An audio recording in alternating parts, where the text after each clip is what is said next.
이야기. 옛날에 한 지혜로운 군수가 있었는데 그의 이름은 다누카하였다. 그는 딱가실라 지방에서 유명한 스승으로부터 활 쏘는 기술을 배웠으며 궁수리 외에도 마술, 공예 따위를 익혔다. 그의 궁술은 아주 탁월했다. 그래서 그의 스승은 자기의 딸을 그에게 시집 보내어 사위로 삼았다. 어느 때 궁수와 그의 아내는 함께 베나레스시로 여행을 갔다. 그런데 그들은 여행 도중 숲속에서 50명이나 되는 도적들을 만났다. 그러자 궁수는 가지고 있던 화살 50개를 쏘아 한 발의 오차도 없이 도적들을 거꾸로 들였다. 그리고 마침내 화살이 다 떨어졌다. 그러자 그는 화를 버리고 맨손으로 두목과 겨루어 그를 땅에 쓰러뜨리고는 아내에게 외쳤다. 여보, 내 칼을 좀 갖다 줘. 그런데 이때 그의 아내는 도적의 두목을 보고 그에게 강한 욕정을 느끼고 있었다. 그래서 그녀는 남편이 아닌 도적에게 칼을 건네주고 말았다.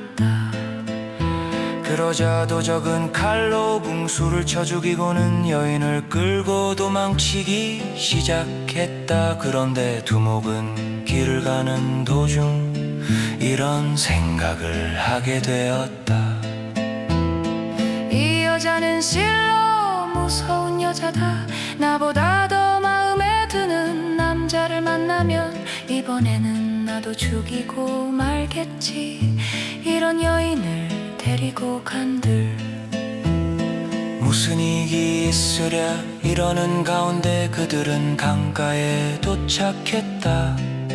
도적은 여인이 몸에 지니고 있던 여러 가지 금은 보석 따위를 풀어 보자기에 싸게 하였다. 그러더니 그것을 가지고 자기가 먼저 강을 건너 귀중품을 강 건너편에 갖다 놓고 돌아와 여인을 데리고 가겠다고 말했다. 여인은 의심하지 않고 자기의 모든 패물을 건네주었다. 그렇지만 일단 강을 건넌 도적은 돌아오려는 기색이 없이 물건을 갖고 그대로 떠나려 하는 것이었다. 그러자 당황한 여인이 소리쳤다. 이봐요, 어서 빨리 돌아와서 나를 건네주세요. 이에 도적이 대답했다. 여인아, 너는 남편을 버리고 생판 얼굴도 모르던 나를 따라왔다. 그러니 네가 맘에 맞는 다른 남자를 만나면 이번에는 나를 버릴 게 아니냐. 그래서 나는 이대로 가는 거다.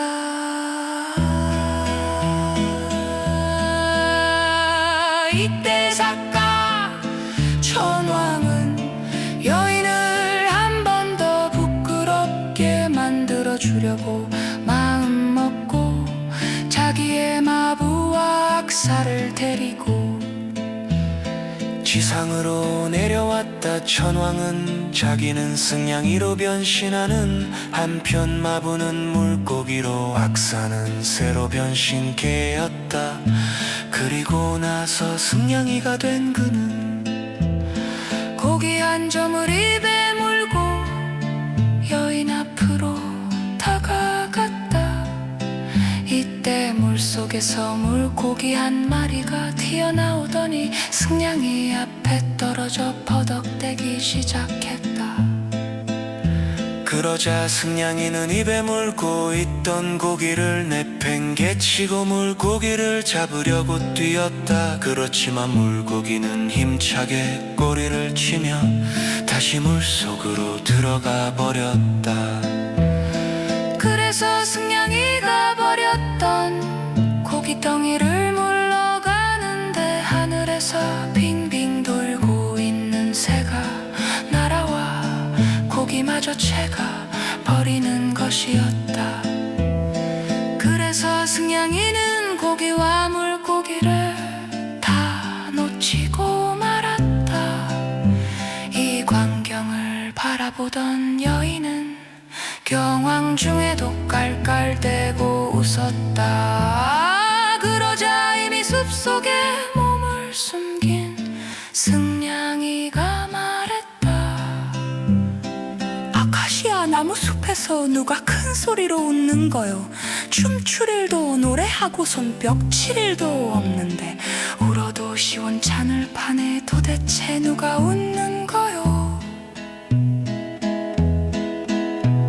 이 바보 승냥이야, 너는 숨멍텅구리로구나. 너는 고기도 잃고 물고기도 잃었지. 그러고서 내게 웬 푸념이냐 푸념은. 그러자 승냥이가 말했다. 남의 흉보기는 쉬운 일이지.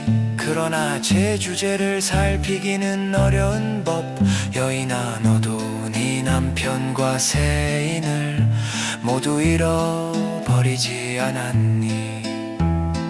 너도 알고 보면 나하고 별 차이 없는 바보가 아니냐. 이 말은 여인에게 큰 충격을 주었다. 여인은 불이 죽어서 말했다. 그렇구나, 네가 말한 대로다. 나는 이제부터는 다시는 남편의 뜻을 거스르지 않겠다. 승냥이가 비웃었다. 진흙 단지를 훔친 자가 구리 단지라고 훔치지 않을까.